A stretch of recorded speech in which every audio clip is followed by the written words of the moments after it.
Hello and welcome to today's radiology case discussion. So another Radiogram Saturday radiology discussion. If you can, okay, sorry for that. So today we are going to discuss radiographic interpretation of unilateral hyperlucent lung. We have Dr. Avni Skandhan today with us. She is the consultant and head of radiology at Aster MIMS, Kerala. Before we move on to her talk, I would like to share a life lesson as always. So the life lesson today is about perspective. Often as residents and even as junior consultants, you'll be asked to do so many things which you're not very keen on doing. Say, for example, you're a second-year resident, a first-year resident, and you're asked to do a presentation which you're not very keen. So the hack that I have learned is to change our perspective towards it. So whenever you get to do something that you don't have to, so change your perspective to from have to get to. So for example, if you're saying I have to do this presentation, change it to I get to do this presentation. So look at it from a positive perspective. I know it sounds kind of preachy, but once you start applying it, you'll understand the benefits of this. So for example, say you start saying, okay, I'm not interested in multidisciplinary rounds, but I have to do it. But if you change it to I get to do it, you'll understand how beneficial those are, and you'll start liking them. And I'm sure that you'll have a more happy experience rather than when you start thinking of things when you have to do them. So with that, I will hand over the mic to Dr. Avni, and we can start today's presentation. So thank you so much, Amar. As usual, you gave a very cheerful start to the thing. So I think I'll just directly start with my presentation. My screen is visible? Yes. Okay, so I'll start. So yeah, the topic is, Amar has already introduced me. So basically, I'm going to be talking about radiographic approach to unilateral hyperlucent lung. And it's a kind of a short case. Some or the other resident always gets this case. And we have different ways of approaching it. So I'm going to be presenting to you today my way of approaching it. And it's a very simple method, so you can just tune on and see. So what do we mean by transradiancy? Whenever we acquire an X-ray, the X-ray passes through the body, and the areas which have low atomic number, those are the areas which tend or show up as a more darker set of tissues. However, the bones which are more dense, they tend to be looking more dense because they have a higher atomic number. They don't let the X-rays to pass through it. So that is what is basically the transradiancy of the tissues that we are demonstrating.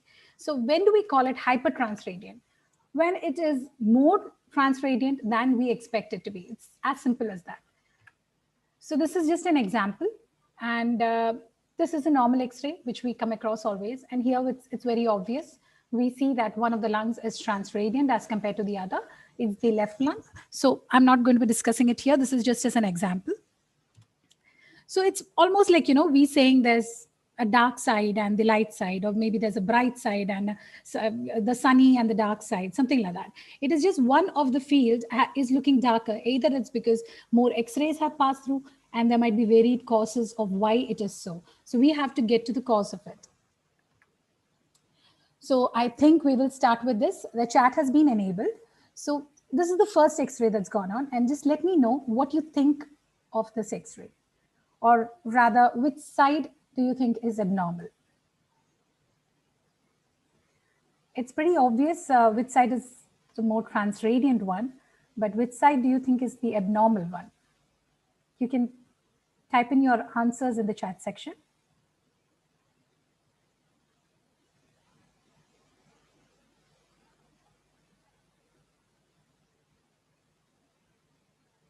So it's when we look at the X-ray, it does look like the right lung is more transradiant than the left. And the right lung appears to be herniating towards the left. So yeah, there's a mixed response. Most of the people are saying that it's the right lung which is abnormal.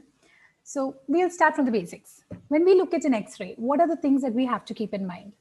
First thing is identify the patient rightly. This has been repeated time and again. Identify the patient rightly, look at the side markers, And the next thing is look at the technical factors. So it is either the patient has inspired correctly, whether the factors are right. And the other important thing is if the patient has been centered right. So if you look at this X-ray, you can see that the medial ends of the clavicles are not at the same distance from the spinous process or the vertebral body. This is a rotated film. So when this film was repeated, this is the end product. You can see that both the lungs are normal. So this is actually a technical factor which is called that cause that appearance of one side being more transradiant than the other side. So this is the rotated position and this is the optimal position. So this is, I wasn't getting a good representation of what I wanted to show you. So basically when we have a patient standing, the patient is in the optimal position, you get both the sides having the X-ray beam hitting on both the side, both the lungs equally. But when the patient is rotated, say it's my right side which goes rotated. So that time the X-ray beams tend to hit towards my right, on my right lung faster, or the beam is more stronger and passes through easily as compared to the left. Because of this, this side appears to be darker. That is what happens in a rotated film. So basically we came to know that when you have a hypertranslucent lung, you can have technical factors which are adding to it, or you can have a pathological component. So we just tackled the technical factor. So now this is the next case. What do you think of this? Which side do you think is the abnormal one here? Again, you can put in your answers in the chat box. What do you think is the abnormality? If you can tell me, that is also fine. Whatever you think, what is your impression about this X-ray? You just chat it into your chat box. Which side is abnormal, or which, what is the pathology here? Anything is fine.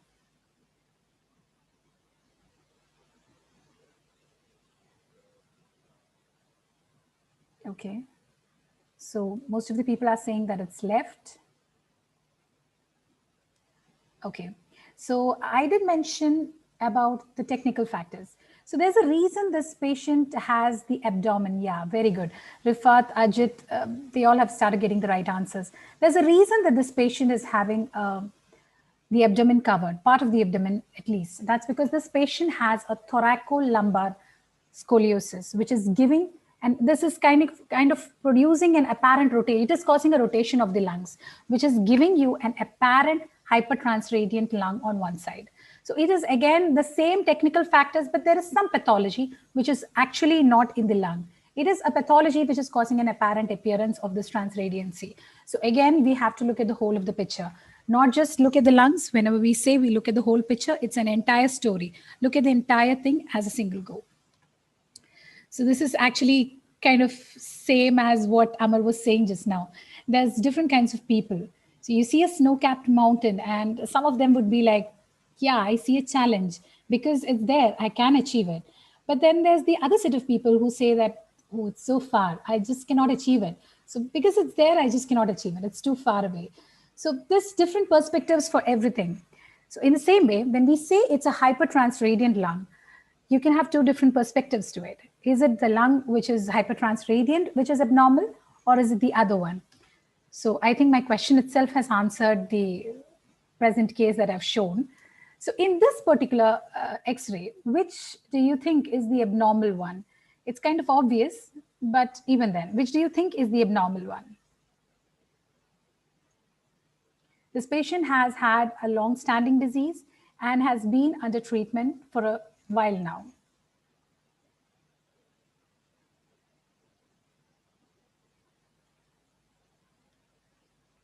Yes. So left side is the abnormal one. It's you're seeing a lot of fibrocavitary changes in the left side. So this is an obvious one, but the thing is, I've tried to show you this because it's not always the one which is transradiant, which is abnormal. You might have findings on the other side and this giving the apparent appearance that this is pathological. So moving on to the next one, we go to the pathological section. In the pathological sections, what are all the areas that can get involved in the pathology? You can have a pathology in the chest wall. You can have the pathology in the pleural spaces. You can have pathology in the lungs, or you can have a vascular pathology. All of these could cause you to have a hyperlucent lung. So again, in this particular case, which side is abnormal? Is it the right or is it the left? And if somebody has the diagnosis, they can tell me the diagnosis also. Either way, just type it down in the chat box. Either which side is involved or which side is abnormal or what the pathology is. Very good. Nartik has got it, Swati has got it. It's an absent breast shadow on the left side. So everybody has a different technique of approaching an X-ray. Either there are certain people who start from the central airways, the cardia, the mediastinum and move outwards. And there's another set of people who start from the soft tissues and move inwards. Either way, it's your choice. But then too, sometimes we tend to miss certain findings. And so approaching these things in a structured manner is a more easier way to do things. So how I do, I mean, I learned it from some of the great teachers. How I do it is look at the intercostal space approximately at the same level on both the lungs.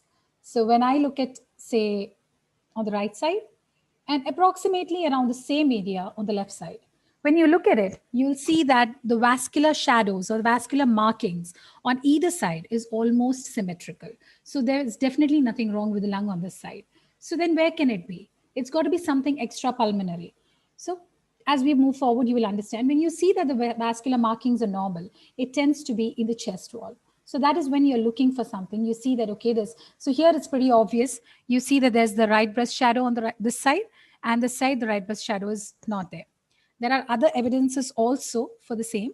You can see that there is some metallic clips you're seeing here, which is for the axillary clearance. So that is also pointing to this surgery here.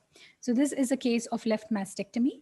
And because that much part of the soft tissue there is lost, this side appears more translucent as compared to the other side. So this is a left mastectomy.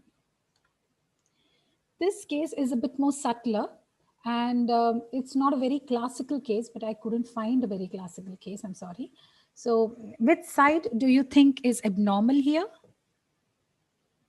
Pathology might be difficult in this because it's not very classical, but if you can just tell me which side you think is abnormal, and based on what I said till now, can you think of anything?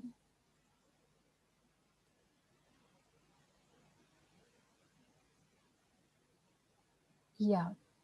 Yes, Divyani. It's the left side, which is looking more translucent. But again, when you look at the lung markings on either side, it's almost symmetrical. The lung and the vascular markings on either side is almost symmetrical, which shows that it's not a pathology in the lung per se. So it's got to be something outside the lungs. It's something extrapulmonary. And what we, if it was a better picture, you might have probably seen that the fat planes was lost, the pectoral muscle thinning was there. Sometimes you do get, especially if the patient is a bit bulkier patient, it is possibly more better to appreciate it.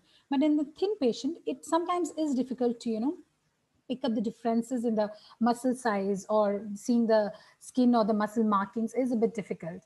But what we always tend to forget is we tend to become console or workstation radiologists. We forget that we also have a clinical responsibility. We should go and examine the patient, or we should talk to the patient. Half of our answers you will get by talking to the patient or examining the patient. So if you would examine the patient, what you would see is this. There is the pectoral muscles on the left side are abnormal. This is a Poland syndrome. So this would get answered by just merely examining the patient. So this was a case of Poland syndrome. You can get a similar picture, or sometimes more drastic or dramatic picture when you take these patients, surgical patients, oncosurgical patients who have had a pectoral muscle flap being used. They also can get this kind of an image, or it tends to be more dramatic because it would be taken off only from a focal area. So the image tends to be more dramatic in them. But then you might see evidence of surgical changes also there. So we know the chest wall can have pathologies. You can have mastectomy, you can have pectoral muscle pathologies involved. So next, this is a very obvious X-ray. I'm sure all of you will get it, but for completion's sake, I've put it there. So what is this? What is the diagnosis? You can directly tell me the diagnosis in this particular case.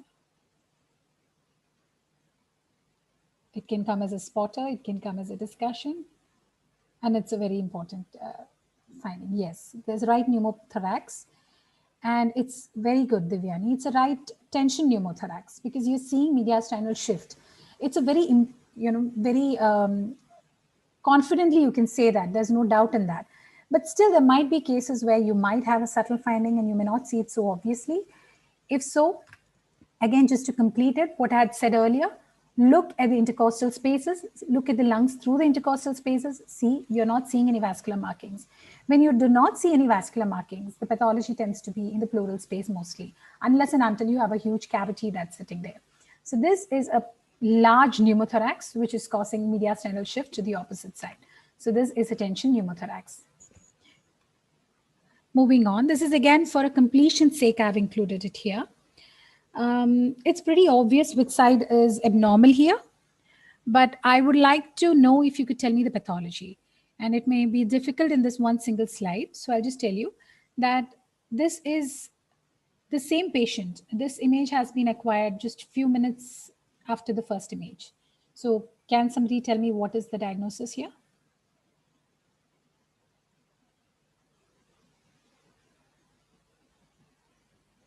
In both these images have been acquired just a few minutes apart. Or is there something anybody would like to ask me about it?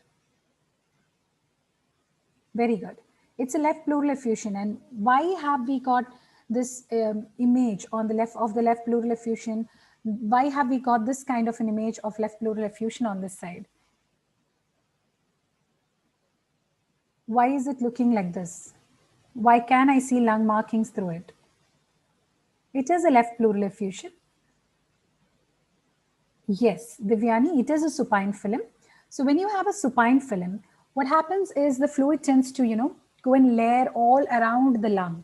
So it is seen to be passing all over the lung. So you can see the lung through it and there's not a lot of thickness of the fluid. So it just causes that side of the hemithorax to appear more dense. But the moment you take it to be supine, that time you see it falling down in a dependent position. So this is a supine and this is an erect radiograph. And for those who have not understood it, I'm really sorry, I'm very bad at drawing. So you just have to bear with my drawing. If you take a patient and take a supine radiograph of a patient who is having pleural effusion, the fluid will tend to go and, because it's again going to be on the dependent position.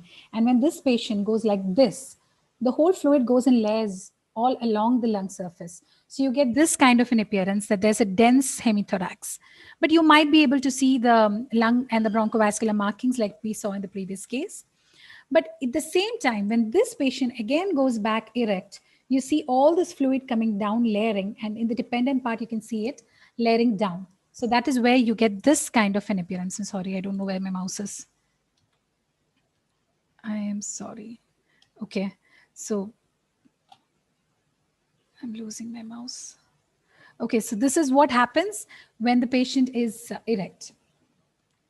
So that was about the pleural spaces. You can have pneumothorax and you can have pleural effusion. If you have a pleural effusion in a supine fashion, it might cause the reverse appearance. The normal side might appear like, it's hypertransradiant. So now moving on, I want you guys to tell me which part is pretty obvious. What do you think the pathology is here? Or which area do you think is involved here? You can tell me the diagnosis, or you can even tell me which area you think is involved here.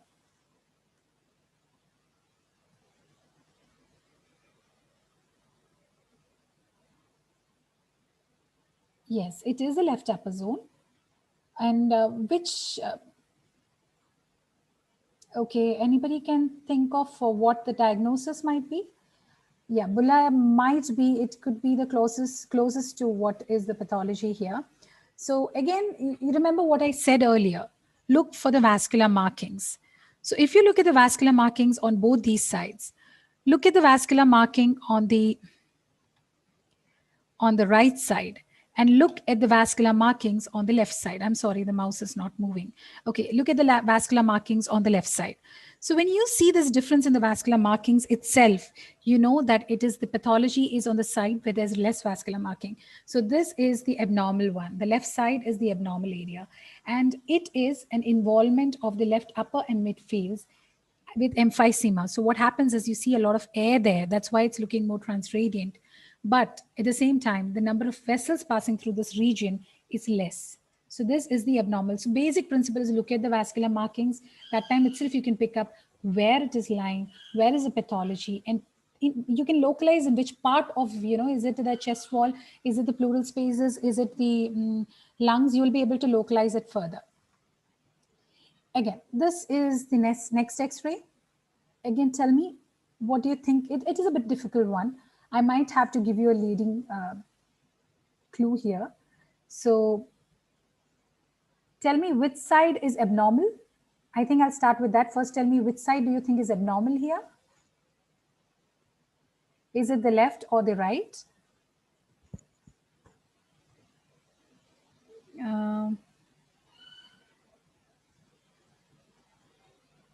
Okay. Just look at the vascular markings on the right and the left. So yes, it is reduced on the right.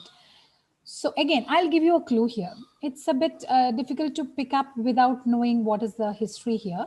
So, but you can see, okay, you can see that there is a large area of increased transradiancy, but you can also see that there is an amount of collapse. The normal lung has been pushed to the side. The normal lung has been pushed to the side because of a huge space occupying thing, which is more transradiant. So this is giving you a clue that there's something sitting here that's possibly pushing. It can be the other way around also, like we see in Luftischel sign or something. Compensatory hypertrophy can happen. Hyperexpansion can happen. But here, the more practical thing that we expect is this is an expanding thing. You're seeing a lot, there is a reduction in the lung markings, and this is causing a collapse of the right middle lobe. So this, you're seeing the vascular marking here as compared to here is reduced. This is severe emphysema. And why does the left lung look normal? That's why I said I might have to give you a leading question. Because when you see emphysema, you tend to see both the sides involved in the same way. You don't see one side bang normal and the other side having an involvement, that too such a profound involvement. So this tends to happen when there is some change in the pathology on both the sides. And here the change was that this patient had a left lung transplant. And that is why this lung, the right lung, looks abnormal while the left lung is looking fairly normal. That's because that is where the importance of history is. Because if you're seeing this kind of a picture, you need to go dig up and find out the history. If you go to the Western countries, it's actually, you find all the previous images in their PACS system. It's very easy. It's easy to trace the history of the patient or compare with the previous images.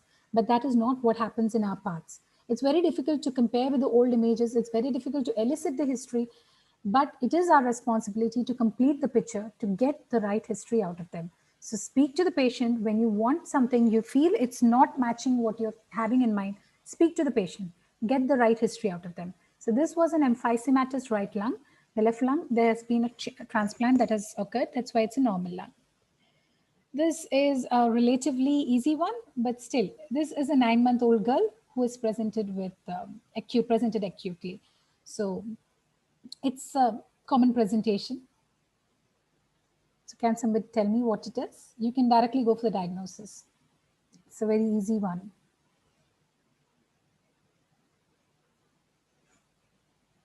Yes. There's a foreign body that's sitting in the right-sided airway. And because of that, what are we seeing? There is air trapping in the right-sided lung. Because of the air trapping, the right-sided lung is appearing more transradiant or hyperlucent. So this is a very obvious one, and this is something which we come across very often in our emergency radiology cases, in your night calls. It's a common one. So again, this is a case. I've given you 2 images. You're seeing an inspiratory image where you're already seeing there is a transradiant left lung. And then you're seeing the expiratory film, which is showing more of air trapping here. So what do you think could be a differential here? Say this is an adult patient. So what do you think would be the differentials here? You've taken an inspiratory expiratory film. You've demonstrated air trapping. Left-sided congenital emphysema and COPD is less likely because it is relatively preferential towards the left side alone. And like, yeah, I can understand left-sided congenital lobar emphysema. This patient has been having some difficulty since a while now. Small airway disease, Stuti, is a good option. And Sadaf, you got it right. It is an endobronchial lesion.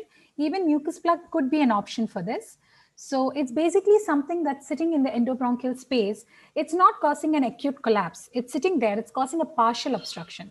So you're seeing air trapping. It's a ball valve mechanism. You're seeing some kind of an air trapping happening there, but it's not enough to, collapse that lung.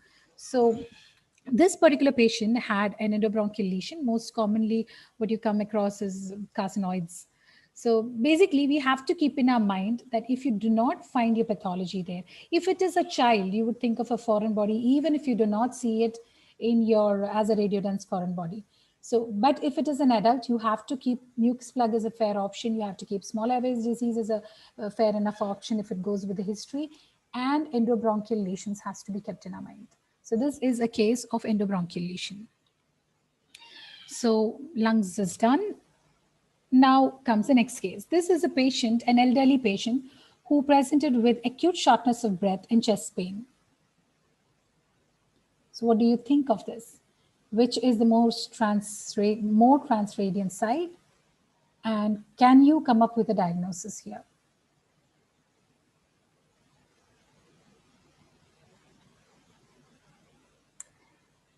Staph aureus, you got the answer right. It is pulmonary embolism. Very good. So yeah, quite a few of you are getting it, pulmonary embolism right now. So again, we'll go in the same systematic manner that we were talking about. Look at the vascular markings. This side vascular markings is definitely reduced as compared to the left side. I'm not using the mouse because my mouse is getting stuck, so pardon me for that. So the right side vascular markings are definitely reduced as compared to the left. So the next thing that you should do when you see that and you look at the hyla. How does the hilum look? Here, the hilum looks relatively bulky. That inferior pulmonary artery looks relatively bulky.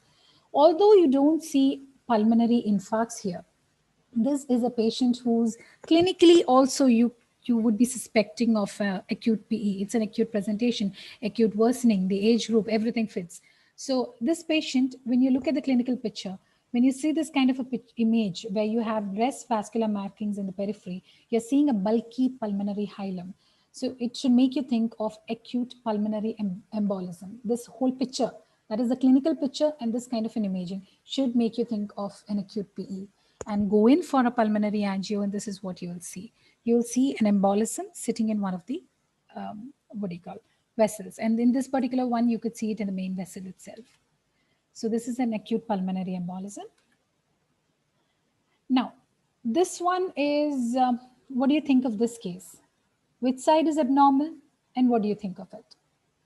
You can tell me the diagnosis also. Anything is fine. You can tell me the diagnosis directly if you know.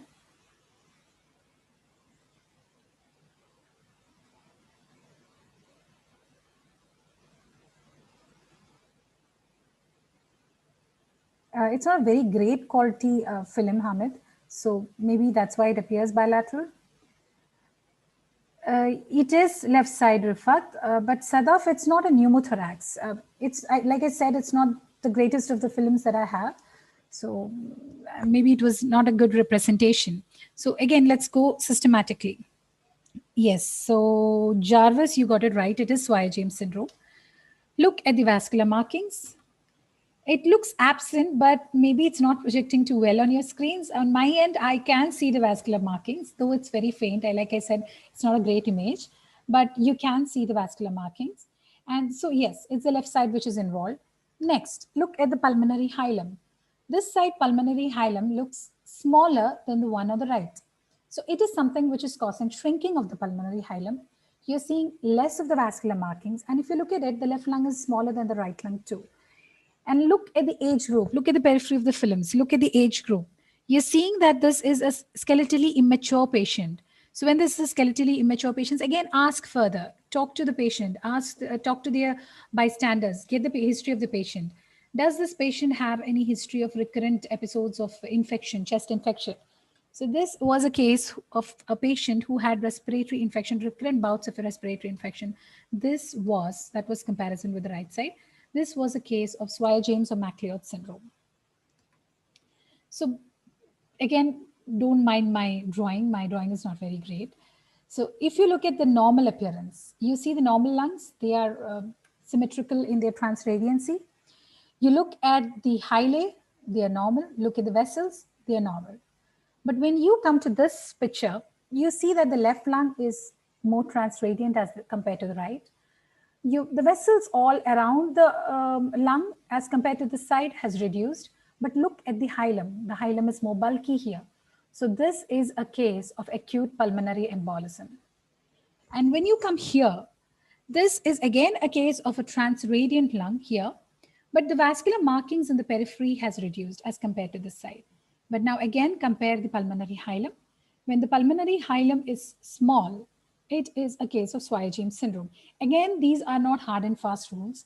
These are principles that can help you. You can apply them, but it may not. I think even in my previous talks, I've said that it is not that all pathologies follow all rules. So there can be differences, but this is how classically it tends to appear. You can get this kind of an appearance in pulmonary arterial hypoplasia also. So that was the vascular part. So I have tried to put it in a flowchart. I don't know how, how much do you, would you understand by it, but I've just tried to make a graphical representation of it. So, or a flowchart representation. So if you see a transradiant lung, you either have a technical cause for it, you rule out the technical cause. If it is not a technical cause, it has a pathological cause for it. So when you go for a pathological cause, look at the vascular markings. If the vascular markings are normal, that means it's a chest wall pathology.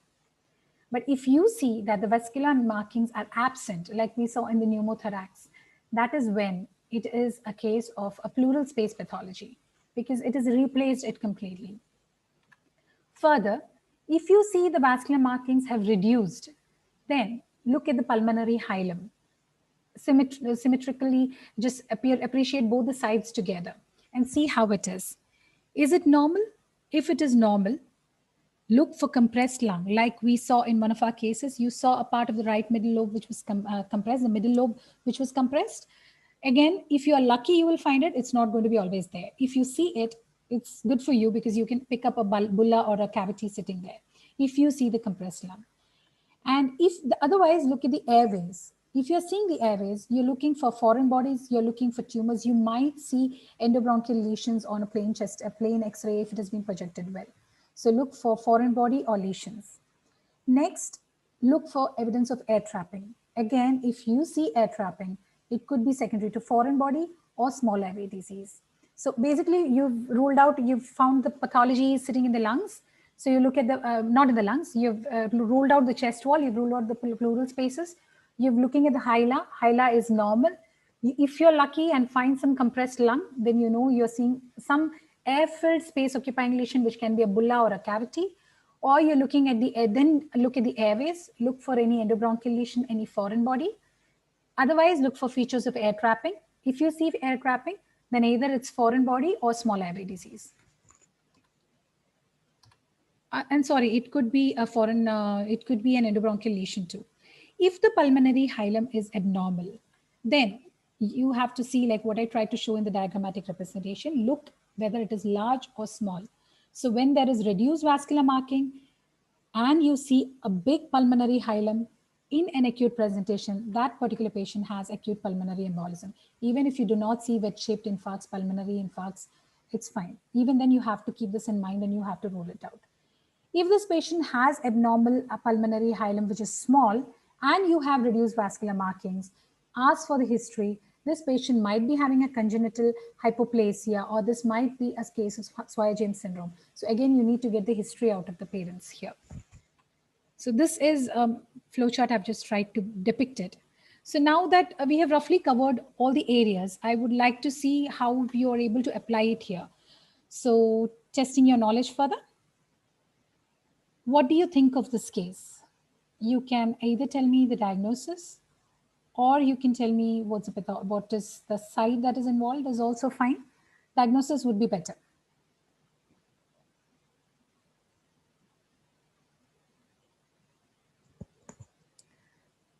Right mastectomy, Natik, Sadaf, everybody's coming up with right mastectomy. You're almost 90% right, because it does look like it has have right mastectomy, and I will take that for an answer because it does look like it has a right mastectomy. So it's actually asymmetric breast tissues, but nobody's going to crucify you for that because it does look like right mastectomy. So here you see that this is the normal breast tissue, and on the other side, you just see a small bit of tissue here. But again, if you are a clinical radiologist, this is something that you can clarify on your own. You don't need to, send a request asking correlate clinically, because you see this kind of an image and you get a history saying that there's been no previous surgery done. So you are again left nowhere. So this is something that we can clarify at our ends. Either talk to the patient, you can examine the patient, you can talk to their parents, you can know this by the history or examining the patient itself. There is asymmetric breast tissues, so this was something that was entirely in the chest wall. Now, this is a case of a 4-year-old who has difficulty breathing. What do you think of this case?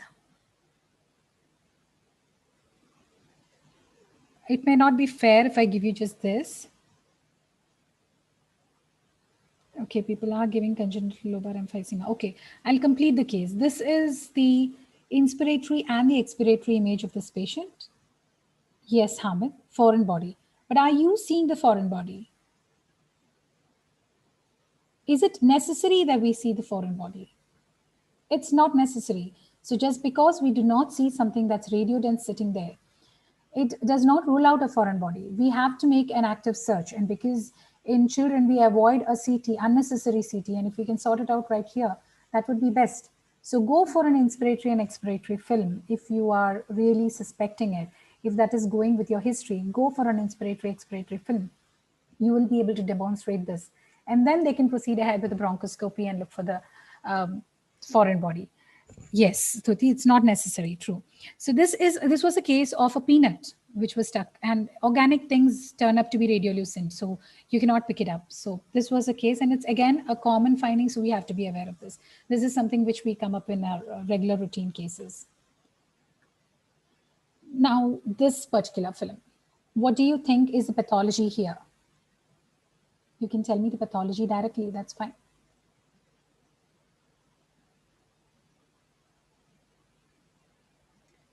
The pathology is which side is very obvious, so I'm not asking you that. You can directly tell me what is the pathology here.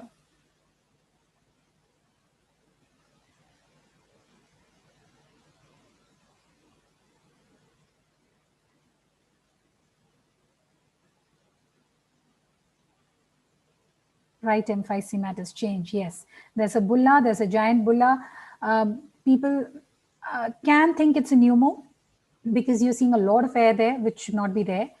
But if you are careful, you can see that there is, if you remember the previous images that we had seen, when there is pneumothorax, it's pushed the entire lung to one side. There's no residual lung markings on that area. But here you can see that there is lung markings. It's still stretching out to the periphery. So there's something that's replacing the lung there. It's not entirely, the lung has not gone entirely pushed to the side. So there is something that is replacing. You remember the finding I told? Compressed lung. You're seeing the rest of the lung being compressed. And if you're lucky, that's another thing I said. If you're lucky, you find evidence of compressed lung, so you know it's something that's, pushing it up. So this is it's a huge bulla or cavity sitting here, which has pushed off the rest of the lung to the side. So this was a large emphysematous bullous change. You can see it here on CT. You can see it beautifully. You can see the lung markings. Some of them are still persisting. Some of the markings and the lung is still there. So this is severe bullous change with displacement of rest of the lung. Now, again, what do you think of this particular X-ray? And diagnosis might be difficult. If somebody comes up with it, it's great. Otherwise, you can even ask me a leading question or whatever. You can just tell me whatever you think about this X-ray.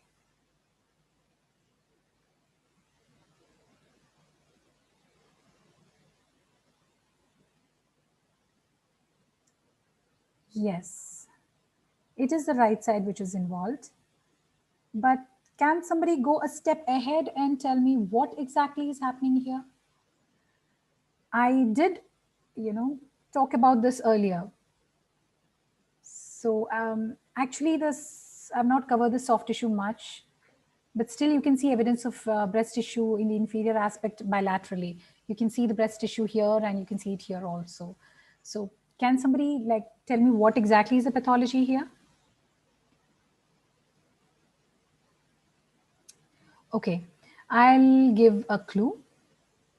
This patient, okay, I'll point to something. This patient has had a surgical change here. Some rib defect is there. So this patient has had some kind of a procedure. Look at the whole picture. I've told you, look at the entire picture. Look at everything and then make your decision. Don't jump to the conclusion by saying just the lung transradiancy is different. You will get a point from everything that you see. If you're lucky, it will help you in making the story and not confuse you more. But yeah, if you see it, you can make up, put the pieces together, you've completed the jigsaw puzzle. So what do you think? With these rib changes on the left side, would somebody like to tell me what exactly is happening here? It's not re-expansion. Oh, okay. Were you thinking that it was an old fracture which had a pneumo? No, it's not re-expansion.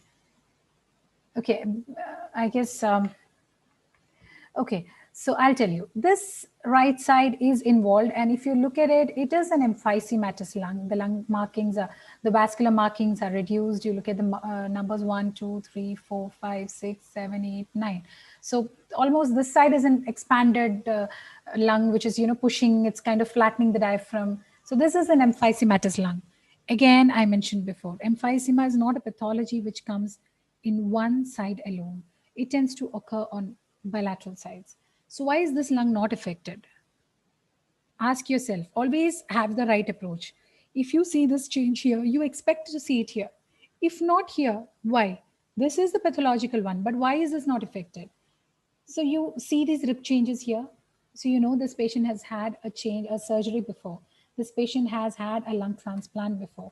So this is a native right emphysematous lung and the left lung, which is normal. So you have to put the whole picture together. And actually, when we start looking at it that way, it becomes pretty interesting because you try to find answers. You're not getting worked up. Just try to get it in the right manner. You look at this, okay, it's not this, so rule out. It is a mental calculation. Just keep, like when we do a mental calculation, we 2 plus 2, we don't really sit down and write it down. It's all something that happens in our mind. So this is something that you should get so used to that you should do all these calculations in your mind. So when this film goes up for your exams, you should be able to do all these mental calculations in your mind and put up the entire picture.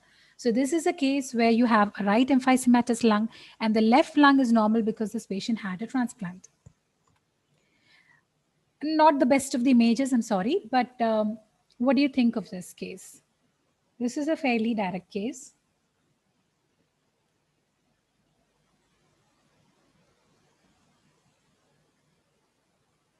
I think, okay, I think I'm still getting some responses for the previous one, so I got confused.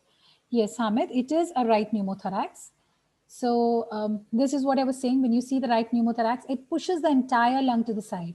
It does not have the lung markings residual running here.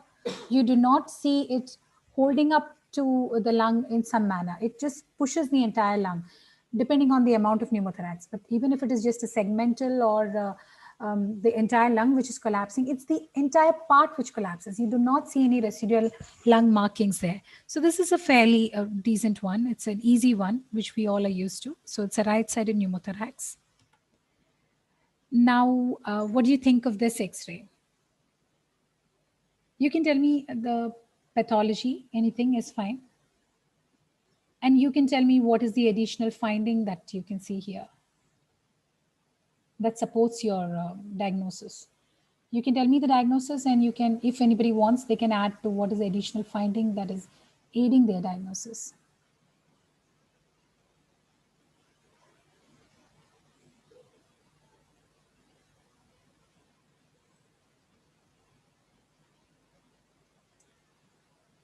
Does it look like the left lobe collapse? Not really, the diaphragm is fine. Yes, Sunil, the right breast is absent. So right, yes. Okay, so there is right mastectomy and there is a PICC catheter for chemo. So I think Amar has answered the entire thing. So yes, you see that there is, again, if we go in a systematic way, I don't know if I put it here. Yeah, you see that the vascular markings are normal on both the sides. So it is something that is not got to do with the lungs. It is something that is outside of the lungs. So you look at the breast shadows. You see left is there here. The breast shadow is not there on the right side. It's a patient of right mastectomy. But then the additional thing that you see here is you're seeing this peripherally inserted catheter, which shows that this patient is undergoing some kind of a treatment for a long time basis. So this is a patient who's probably having chemotherapy done. So this is a case of, okay, that's a breast shadow, right mastectomy, right lung is hypertranslucent, and you're seeing the PICC catheter. So what do you think of this particular case?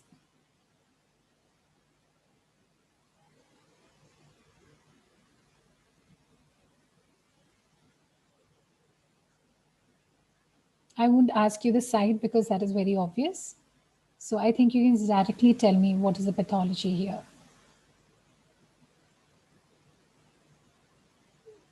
It does look like pneumo.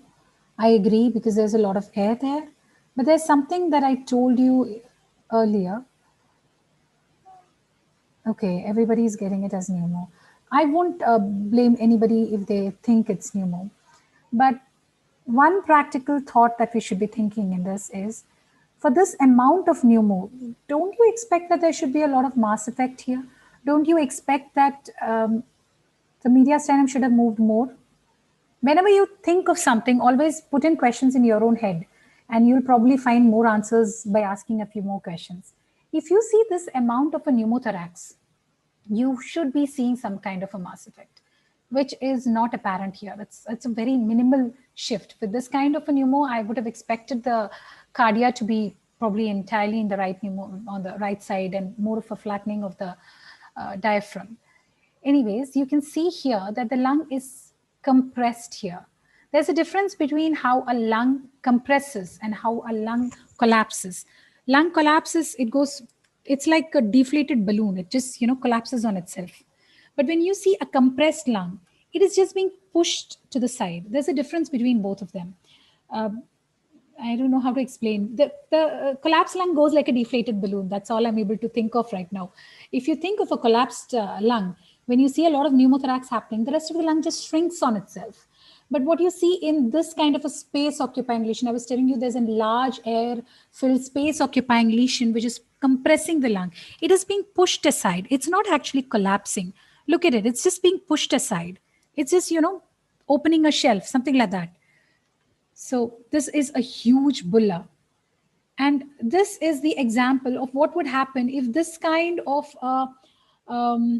pneumothorax had appeared on the left side. If this was the case, the left lower lobe or the left lung would have collapsed on itself. It will just shrink. It is not going to go this way. It shrinks on itself. It collapses. It's like the air going out of the balloon. So that it just collapses on itself. So this is how a collapsed lung would look, but this is the compressed lung. So that is the difference between a bulla. Bulla is going to compress the lung. The other thing is going to cause a passive collapse of the lung. There's a difference between both, but I don't think anybody would again crucify you for, mixing these things up. But these subtle findings, if you're able to pick up, if you're able to make a note of these findings, you can pinpoint it a bit more better. So that's actually ended my talk. It's a short talk. So it's not basically what you look at. You look at it and you say it's a hypertransradiant or a hypertranslucent lung. That's not important. It's something that you can easily pick. But it is after what you see. What is it that you understand? It's what you see. It's not just you look at it and glance through it. You have to make some idea or you have to have an approach to it. And if you have the right approach, you will definitely reach somewhere if you have a proper systematic approach, because there are a lot of mnemonics that you will come through, and these mnemonics will probably help you in blurting out all the differentials, but it doesn't help you in narrowing it down. For narrowing it down, you need to have a structured approach. You need to know exactly what you're looking for and what happens if something goes wrong. You have to have a pattern. So I'll end with my final thing. What do you make of this particular slide?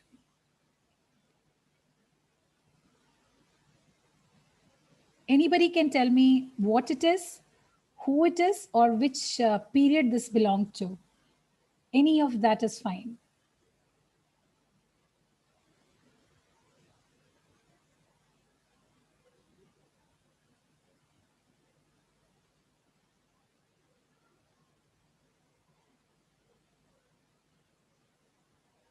Thank you, Stuti and Sadaf. Thank you.